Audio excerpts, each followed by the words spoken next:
presentation is on Applied Optics Laboratory by Dr. Vandna Luthra.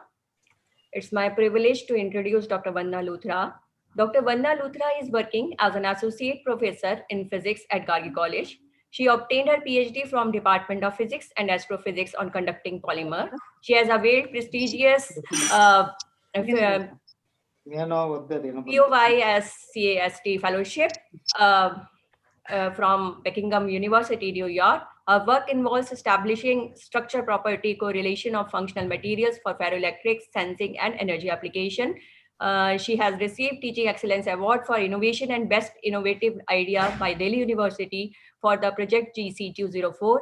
She has completed UGC UKIERI Thematic Partnership Award, which facilitated exchange of faculty members. She has been a recipient of Meritorious Teachers Award by NCT Government of India, Government of Delhi, one of the 4 Digital Literacy Championship under a project D-Light, partnered between Campus of Open Learning, University of Delhi and Edinburgh University College, Scotland, and visited Edinburgh College. She is a recipient of an Indian Association of Physics Teachers Dina Bandhu Sahu Memorial Award for the year 2017. I also had a privilege to work with Dr. Vandna Luthra long back. She is a great academician and a researcher. Welcome, Dr. Vandna. Thank you so much. Thank you so much, Dr. Seema and Dr. Punita, for providing this opportunity. It's my privilege. I think I am audible. Yes, you are audible, Vandna. I am thankful to Professor Ajoy Ghatar, Professor Anurag Sharma, Professor Brajesh Chaudhary for this wonderful endeavor, and also the college principal, Dr. Anjula Bansal, and IQAC coordinator, Dr. Rekha, and my dear conveners for this workshop, and the organizing team for such a wonderful series on this experimental physics, which is actually the need of the hour. And I'm going to share my screen now. I think let me know in case it is visible. I think it should be visible. So just a moment.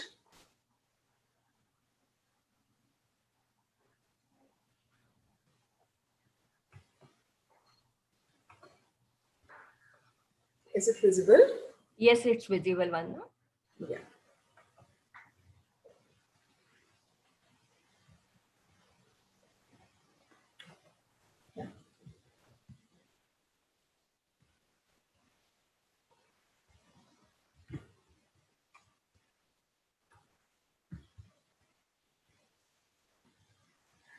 So challenges of teaching physics in the laboratory session courses in the online mode. This is the topic, and it is a delight to share and co-share with the friends which we are, and co-share and co-learn from each other. I am thoroughly enjoying all the sessions because I am also attending it, and it is really useful. All the sessions are very nice and very useful, and just now I am facing a problem in my next slide is not coming. It is switching on to the 4th slide. Just let me just look at this. Yeah. I can minimize this on one side. Yeah. So pandemic, amongst many other lessons, has also taught us to adapt quickly. The same is true for the teaching learning processes. For example, the online lessons and preparing videos. I think last year we were not very comfortable with this, and within no time we all have learned it.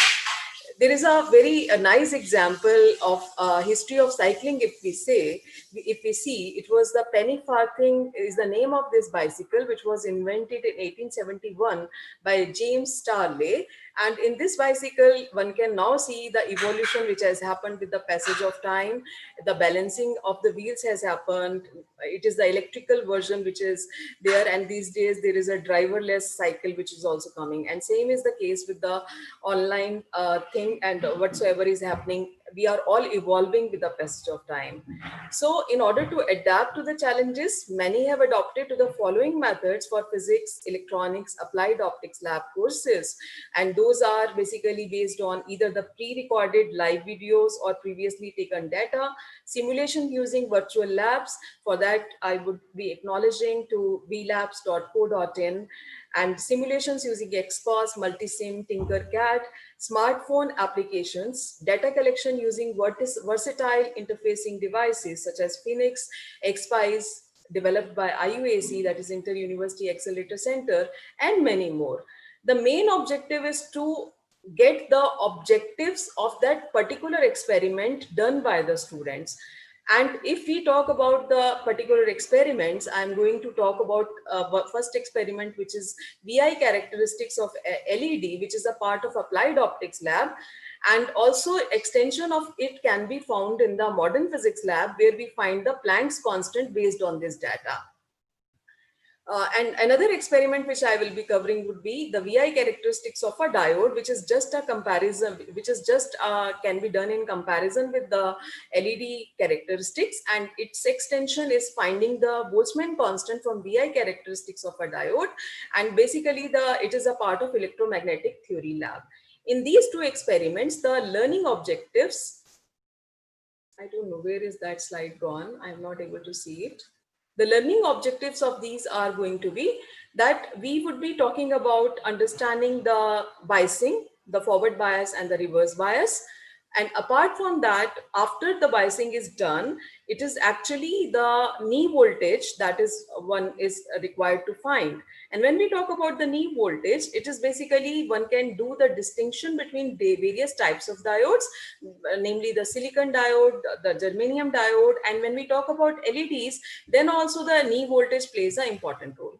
Once we have found out the knee voltage, one can also find out that what is the relationship between the knee voltage and the band gap of a material. And when we talk about the band gap, and again there is an experiment in the final year in which we find the band gap of different materials.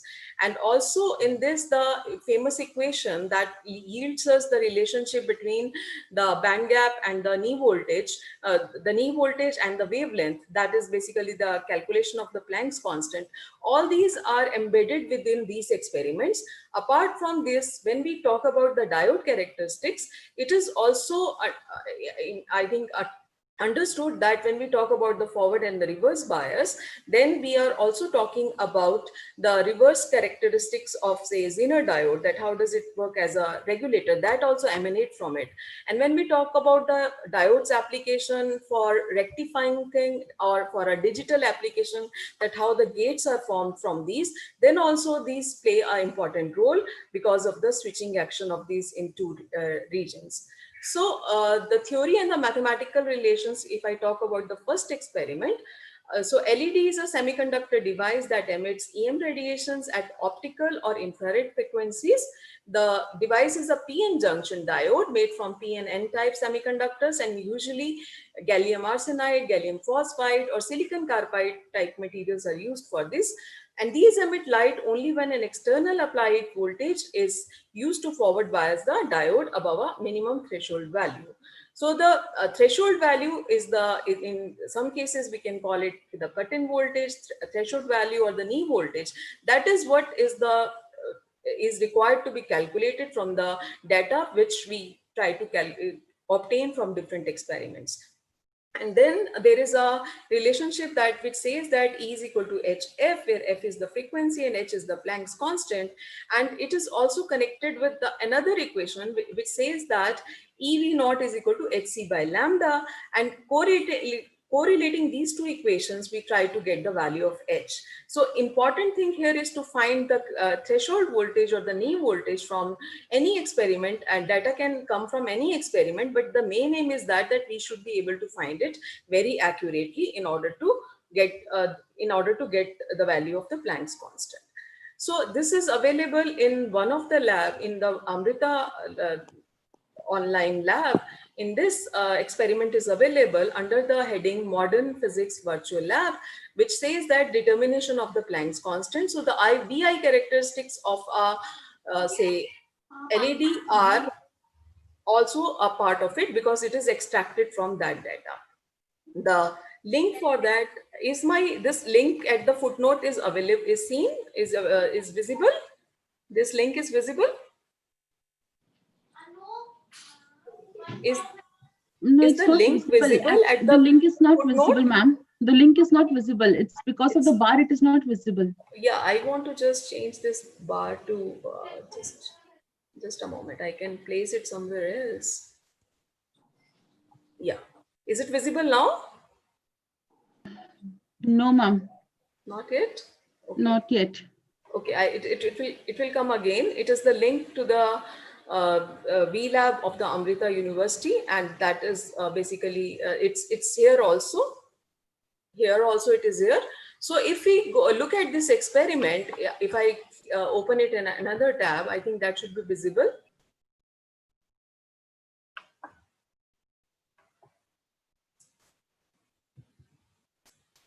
Is my screen visible?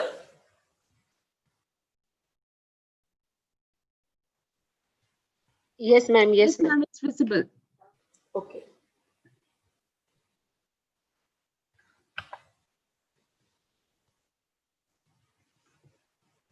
Is it visible now?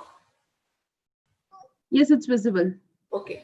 In order to use this Amrita V Lab, we need to log in. There is a requirement to log in using your email ID or any password. So that logging is required in order to use this. So if I log in into this and then try to get into the experiment.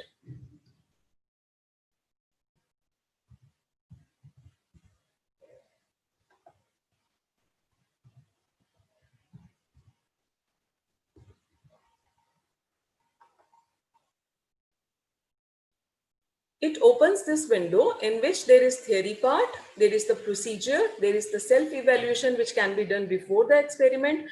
This is the simulator, this is the then followed by the assignment, references and the feedback. All this is basically can be done by the students in a staggered manner, and they can try to see the steps and try to make this animation. Can try to understand this animation by joining different wires. Circuit is also given here. So in this case, when we connect it from one end to another end, this is basically, it prompts you that where to make the connection. And after that, it is the rheostat which can be connected here. And this is another end of the rheostat which is being prompted that it can be connected to the across the battery. And then it is basically the other end of the rheostat which goes to one ends of the emitter, and another end of the emitter will go to the resistor. It can be pulled from one end and it can be left onto the other. And after that, it is the resistance which can be connected here, and the other end of this will go here. And one can also know that the voltmeter is going across this LED. So in that case, the other end of the voltmeter will go to here, and one more connection is left, and that connection will be from this to the battery. After making this connection, this window can be enlarged, and it shows that if your circuit is all right, then this insert key button is highlighted. Otherwise, it won't be highlighted. So in case it is highlighted, it means the circuit is all right. And then insert key can be inserted. And after inserting of the key, it is at 0, 0 value. The voltage is 0 and the current is 0. And after that, one can vary this value of the rheostat in order to change the voltage in the circuit. And this voltage is changing the voltage across the voltmeter, and the current can be also seen dependent upon that.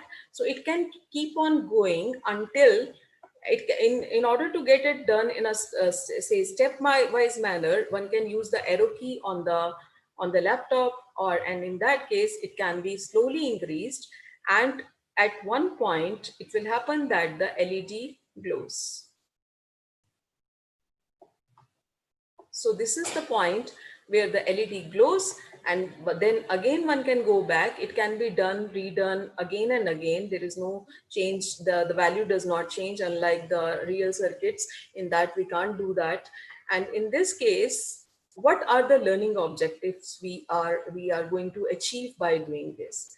First of all, the student is able to see the circuit, even if the circuit is given. Making it is on this virtual lab is giving that student or all of us experience as if we are doing in the real life. The connections are being done, and after that, after the circuit concept is clear, it is giving that how to take the observation. one can note down the least count of the voltmeter and least count of the ammeter. That we can ask the students to write down. And after that, what is the critical voltage below which the LED is off, and after that it is becoming on. So all these observations are to be noted manually, and that data is taken into any software, or it can be plotted by hand, and that is actually making of the graph for a particular LED. After this, and there is a standard value of the wavelength which has been given for this particular LED. And after doing it for one LED, there is an option to change it to different other colored LEDs. Those are the green color, yellow color, blue color, and the infrared color. So all this data has to be taken by the student, and after taking the data, it can be either on an Excel or a Google Sheets, or it can be on any other software, freely available software like Scilab. All this data can be transported and transferred, and it can be plotted. And if in case students are facing any problem, it can be done by them manually also. We had a very, very engaged sessions on this in our applied optics lab. Students really enjoyed working on it and tried to plot the data using Excel and tried to fetch in the value of the knee voltages and then calculate it for the further calculations. So with this, I move on next. So one can always see the theory part. In theory part, they have given the description about what are the relations which are used for calculations of the Planck's constant, and this derivation is basically derived, and then what to plot between different parameters, 1 by lambda versus the, yes, is my screen visible? Hello? Is my screen visible? Yes, ma'am. Okay, so this data can be plotted, which is between 1 by lambda and the knee voltage, and from there, from the slope, one can calculate the value of the H. There is a procedure is also given for description that how to connect. You have to pull from one end, you have to take it to the key and drop it there. So all these details are given here, which can be seen by the student, how to connect a voltmeter, how to connect a ammeter. All this can be seen in this and can be practiced upon. Similar way, there is a self-evaluation test which can be done by the students, and the teachers can make their own self-evaluation test also before the experiment and after the experiment, keeping in mind the learning objectives which are needed to be covered in from this particular experiment. And after this, I'm going back to my presentation, just back. I go back.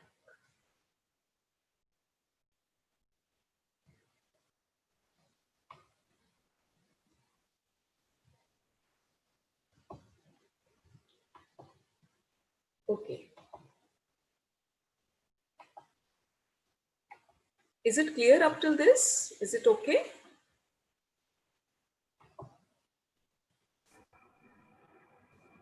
Yes, very clear. Okay.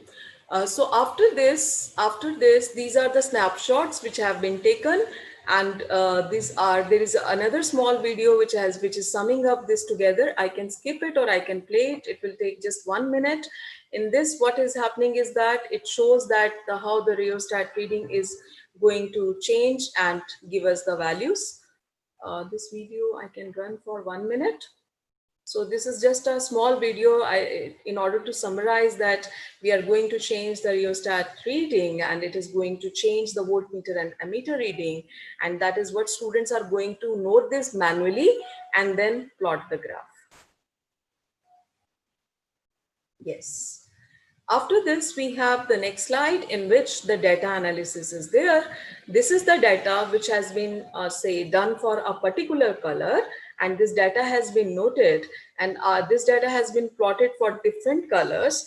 as compared to the data which we get in the normal diode characteristics when we do or LED characteristics when we do in the lab or by other instruments also. This is a little bit different from that, because in this case there is a sharp increase at the knee voltage as compared to, I will also show the other data.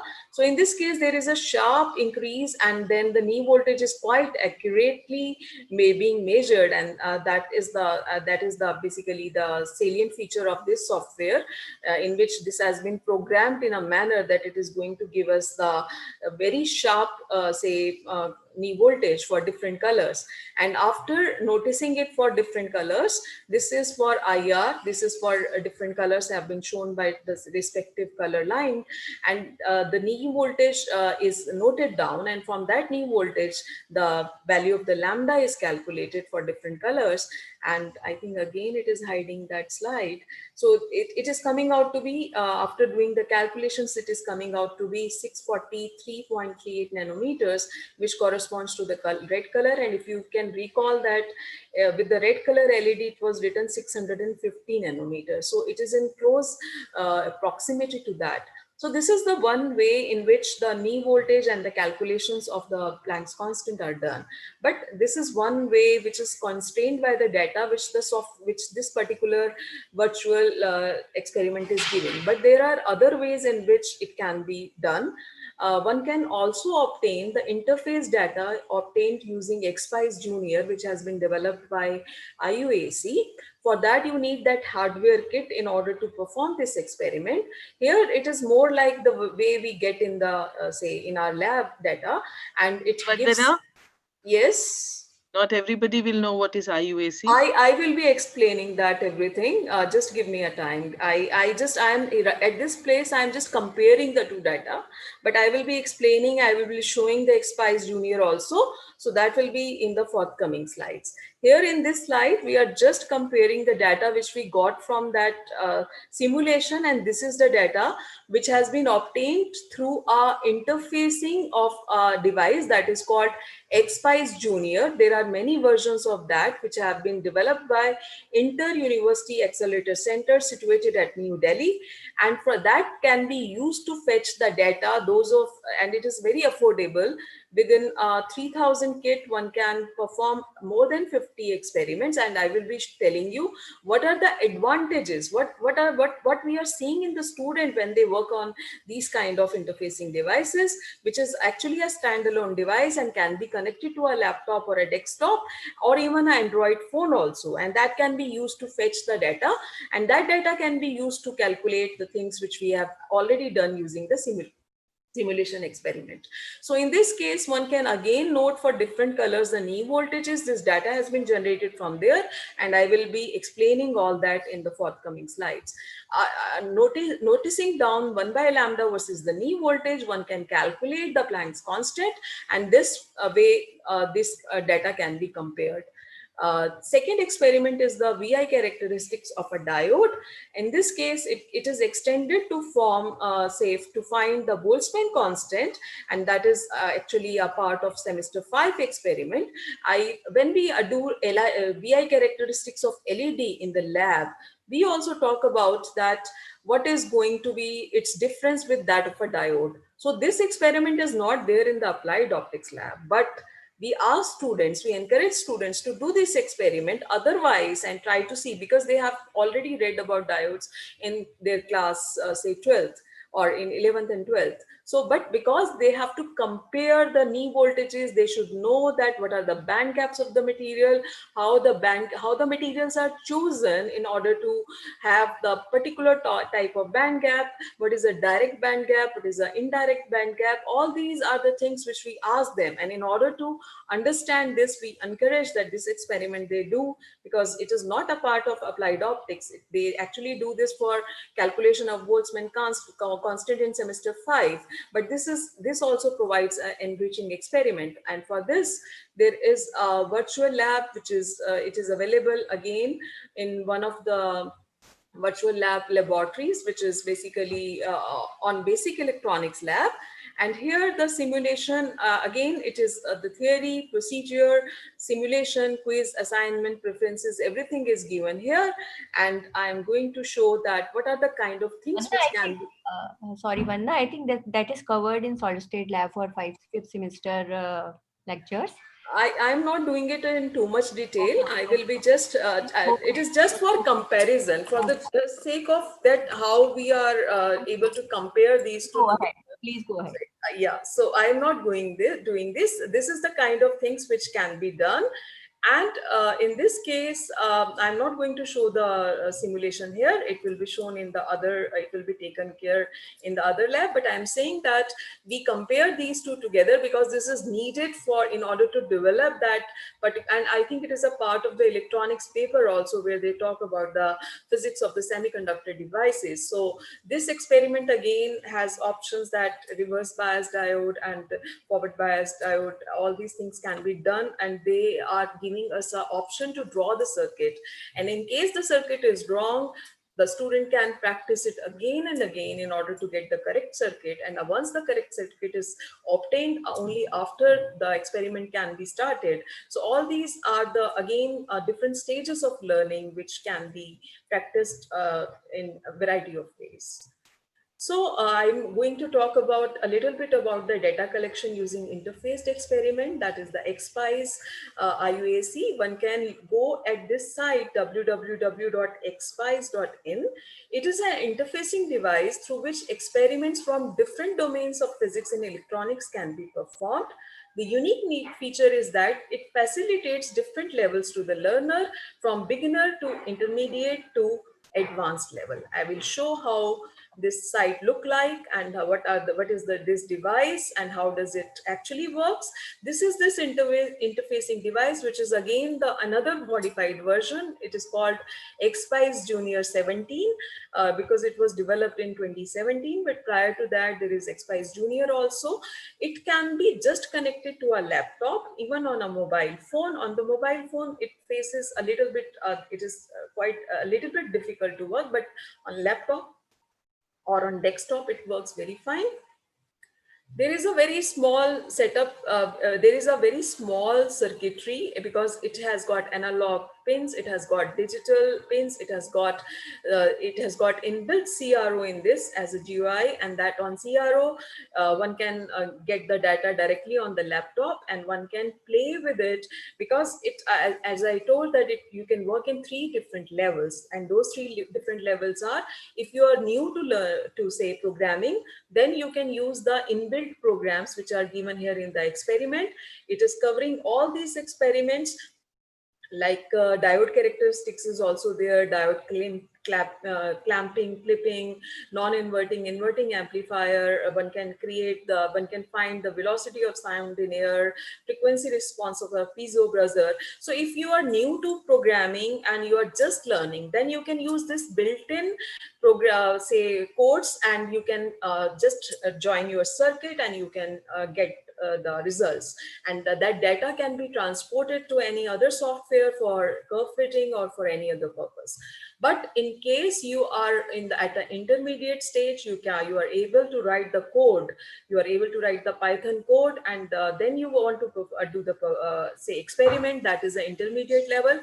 And if you can devise new experiments on your own, you can create your own experiments and you can write the code for that, then you are definitely at a advanced level. So all these experiments can be even if we don't expect students to purchase this, I think the colleges can purchase it, and the data generated out of it can be used for say making worksheets. It can be used for making different videos. Many videos are already available on this, on different experiments. One can have a look on this, and I think this is another way in which the data can be generated.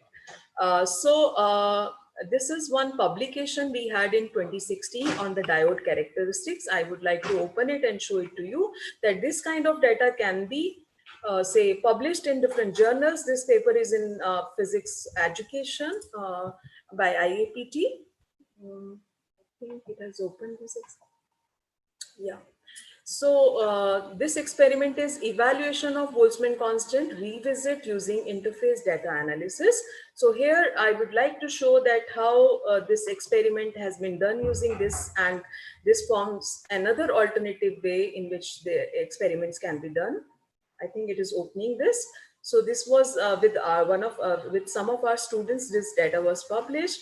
So in this, what has been done is that this is a very small circuit which has been made on that XPICE kit. So there is a programmable voltage source, and there is 1 kilo ohm resistor. This is a pin for reading voltage, and this is the diode, which is grounded.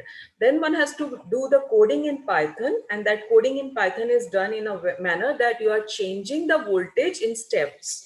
And that voltage is basically, you are changing that voltage in steps, and then it is being read by one pin. That pin is the pin number 3. And after this, there is a calculation, which is basically I is equal to VA minus VB. So at 2 points, because in XPICE, you can't directly measure the current, you are measuring the voltage and multiplying it by the resistor. So that part is being done, and after, you are starting from 0 volt, and you are then incrementing it by 0.05 volt until, say, less than equal to 5 volt, depending upon the nature of diode, because, or LED, because for green and blue color, you would be needing higher voltages. So it measures the current, and it is plotting in voltage and the current in a dynamic manner, and directly on your laptop you get the data. It shows the data on the say your desktop like this, or on the laptop, and this data is can be transported. It is a DAT file which can be transported to another software, and there you do the data fitting. In that data fitting, suppose it's the diode equation is I is equal to I naught exponential QV by neta KT. Then by fitting, you calculate the values of the Boltzmann constant, and that fitting shows, in this case, this fitting has been done.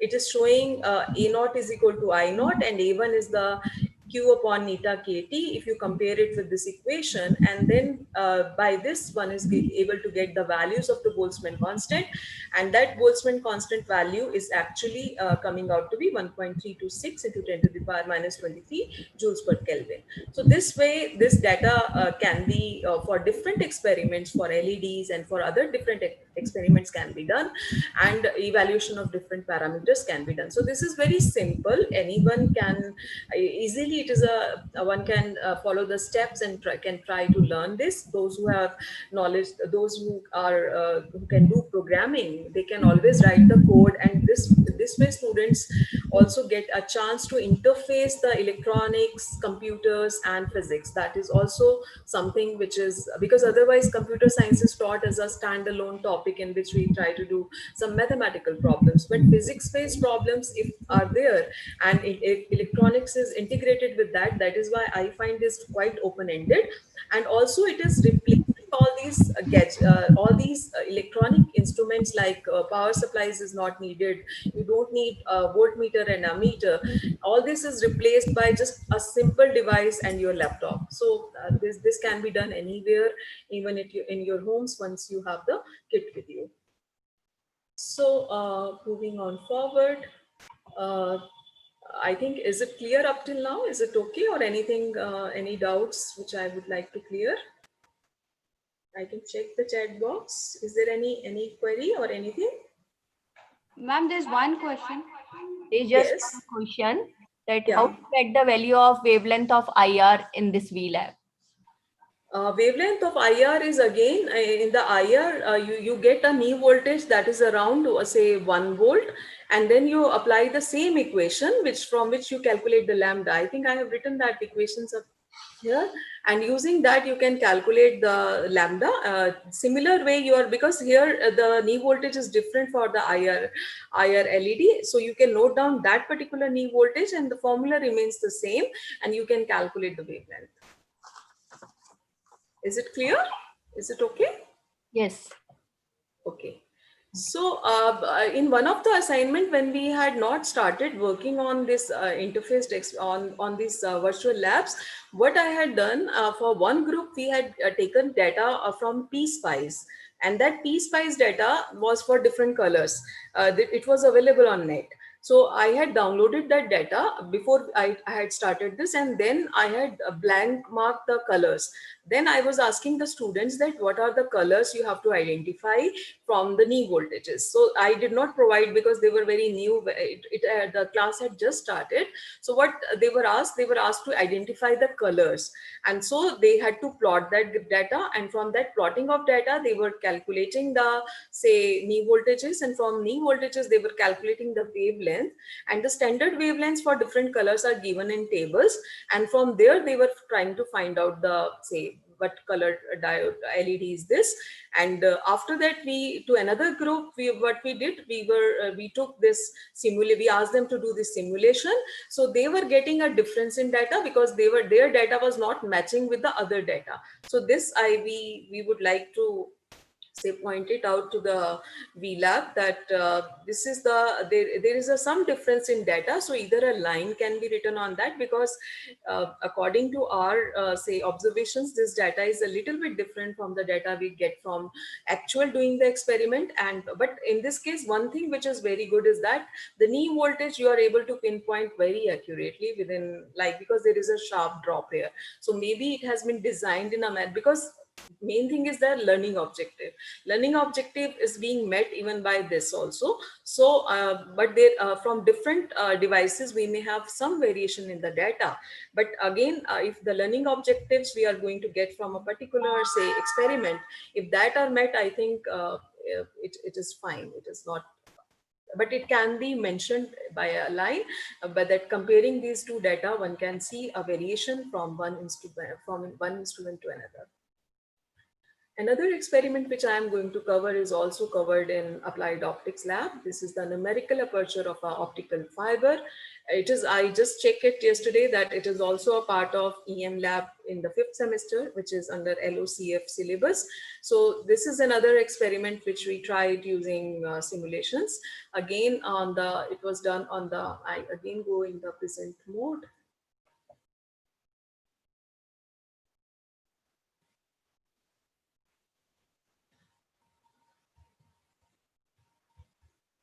Yes.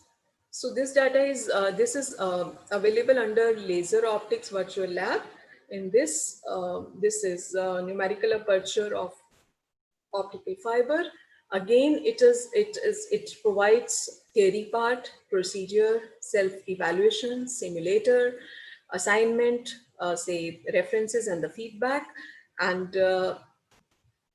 there is some basics about the theory part of it. So it is working on the principle of total internal reflection. This figure I have taken from a internet, which is distributed under Creative Commons license. So I can show this. It is slightly thicker than a human hair out of the transparent glass, that is silica. It consists of an inner cylindrical core surrounded by outer covering cladding, and the refractive index of the core is slightly higher than that of the, it should have been cladding. There is a mismatch here. The optical fiber confines the incident ray within it by the phenomenon of total reflection. So here the critical angle plays an important role, and that critical angle, and the aim is to find the numerical aperture and also the acceptance angle. So we tried it using this virtual lab, and this light from the procedure is that the light from a semiconductor laser is coupled to the input end of the optical fiber by the end of our 10x microscope objective, and it is basically a XYZ micro positioner, and just to align the pinhole detector with the end of that optical fiber. And the optical end of the optical fiber is mounted on this XYZ micro positioner so as to maintain the same level as that of the detector. In the simulation, when we talk, we can, we can say that click on the start button, switch on. Now you can see a spot in the middle of the detector.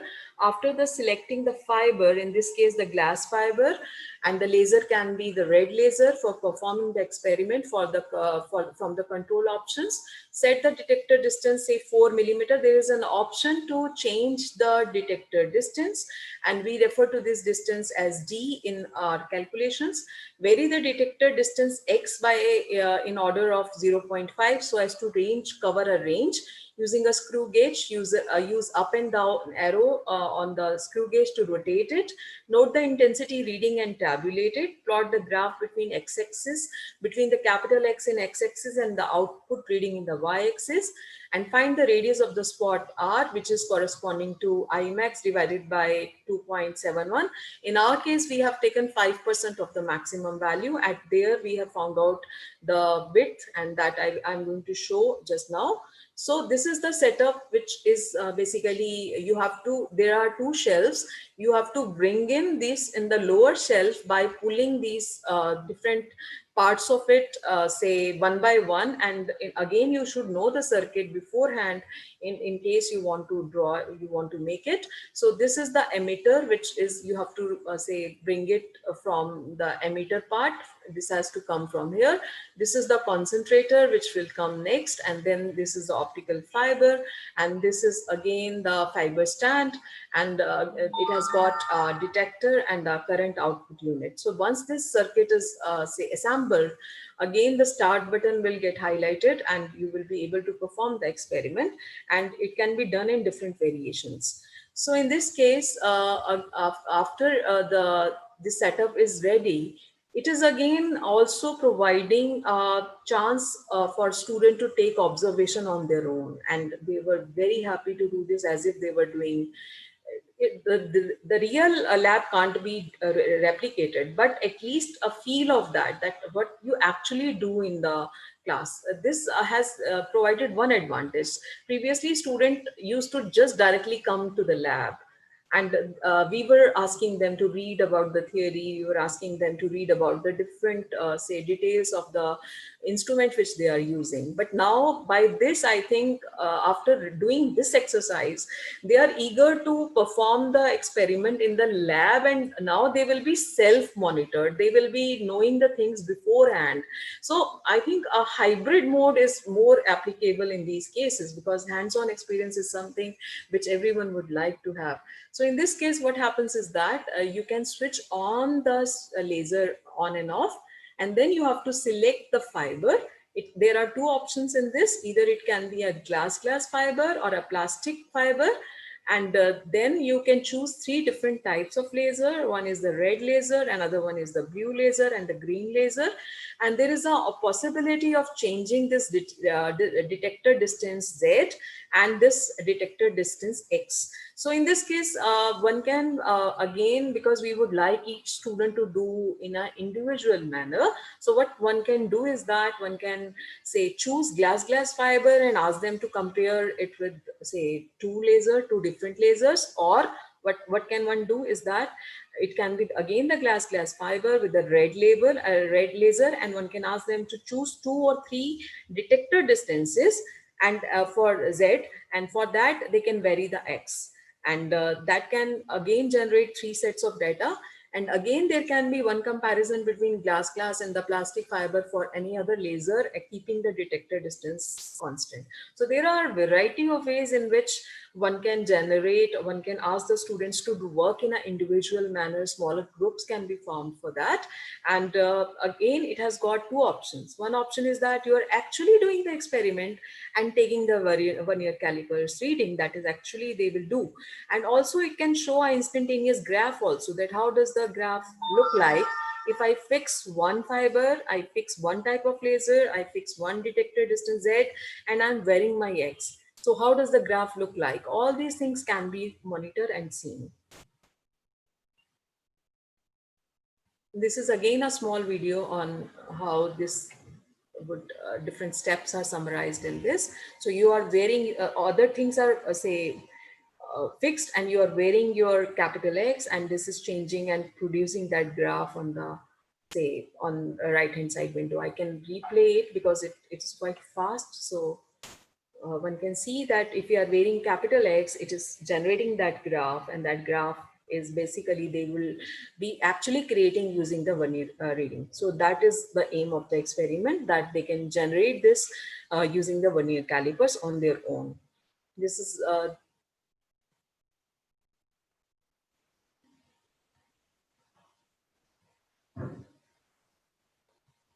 And when we do this, I would like to show it again here once more.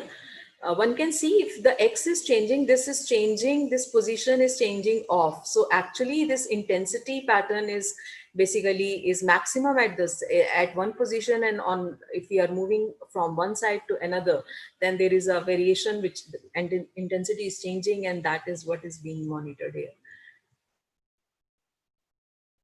I think this is another video. In this video, this Z has been changed, and one can see that it is changing. This reading of the vernier calipers is also changing. So one can do it in two modes.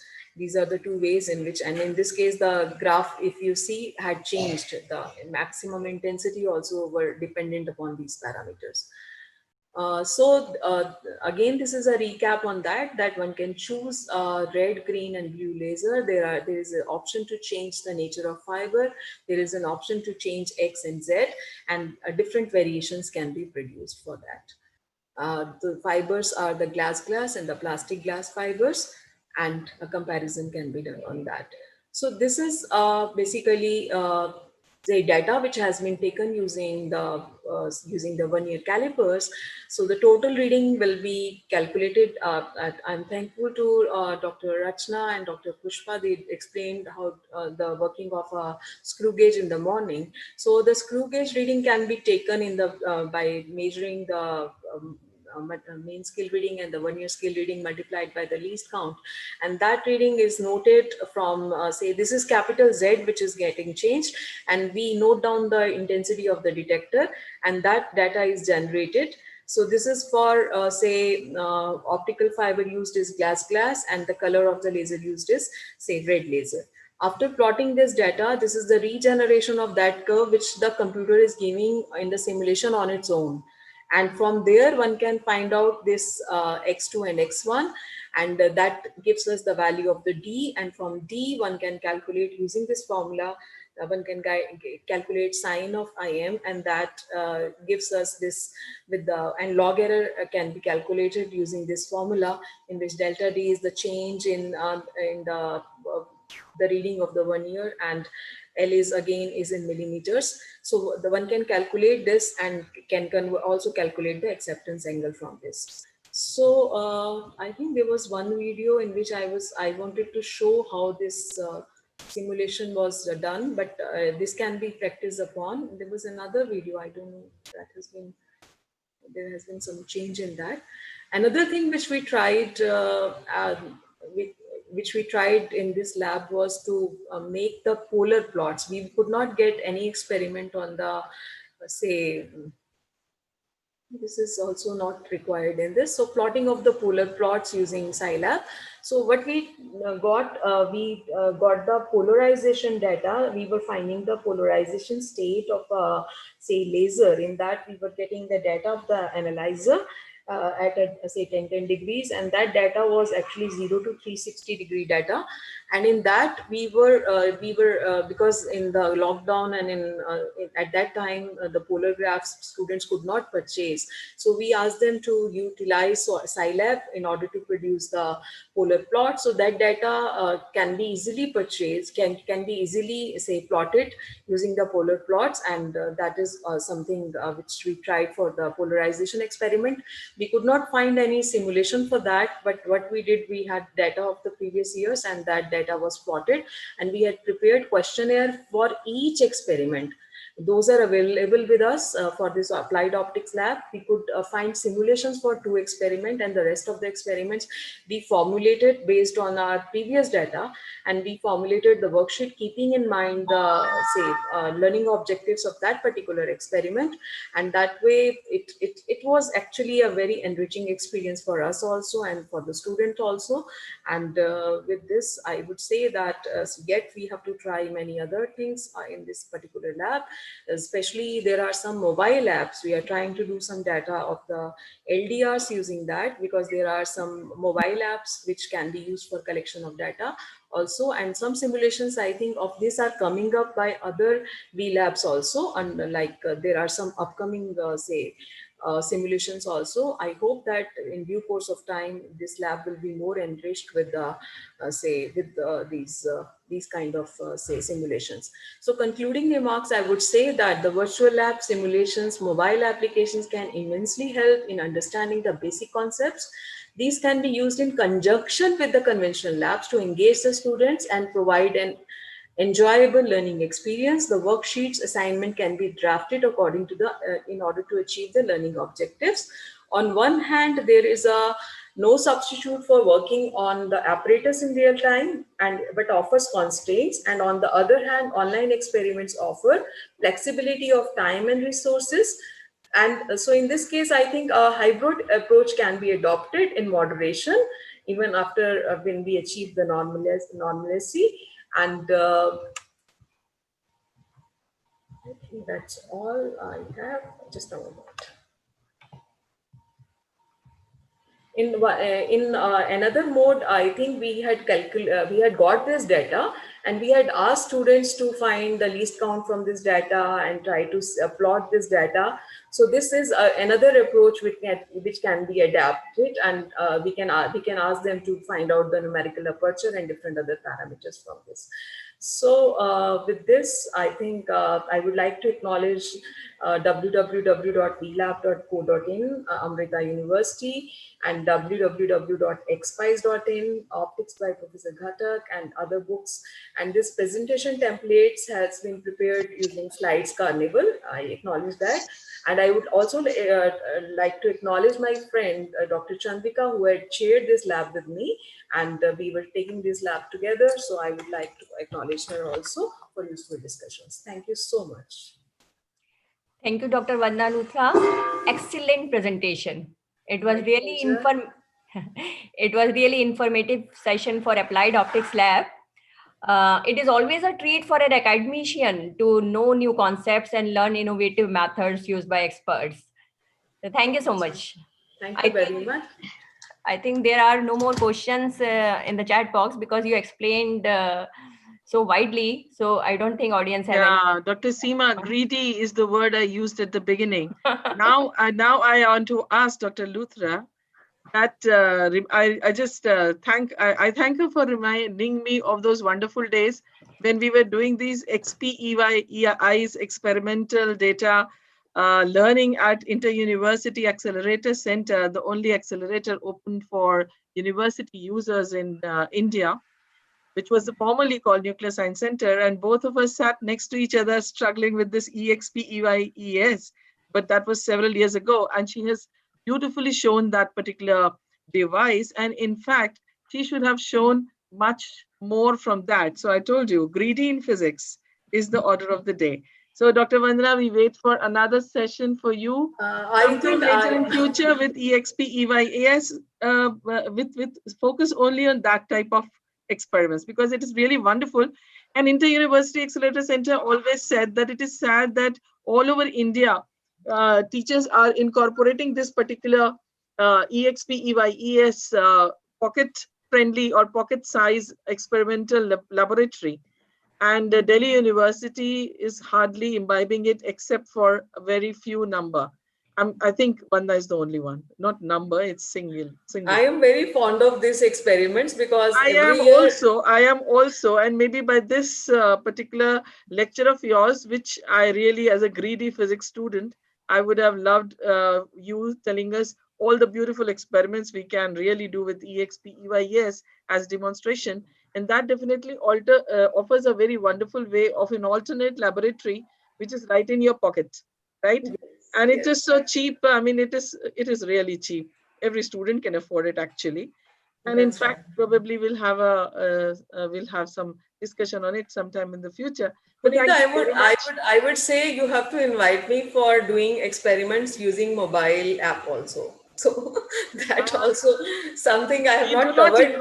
We do not invite people of home, you know. You do not invite your own people to So your I volunteer that there is some very beautiful apps, mobile apps are available, which every student can easily access, and they give result within desired accuracy, which is required for any So experiment. again, So Dr. Vandana. X-Spies and mobile apps are actually something which I think makes a teaching learning more interesting for the students, because they play with it like anything. So that is something which is required, that they can work at home and they can work with flexibility. So that's Vandana, who always keeps something still in her store and doesn't let the whole bag out. No, that's not Cat so. is also in and also out. But I know you through and through, Dr. Vandana. So be sure you are in for some more wonderful sessions with us. It was very nice. Thank you once again. And Thank now you since so we much have delayed, since we have delayed the session. For this wonderful opportunity, because it is co-learning and co-sharing, and I am enjoying it thoroughly. That is what I can say. I'm really, it is a delight to be a part of it. And very many thanks to all the organizers and organizing team, and I think all NASI, the Delhi chapter and physics department for this wonderful endeavor. Thank you so much. Thank you, Vandana. So, Dr. Seema, we have eaten up people's time for 10 minutes, and in Corona's time, people we have to cook and then eat. So we will meet now only at 1:50, not at 1:30.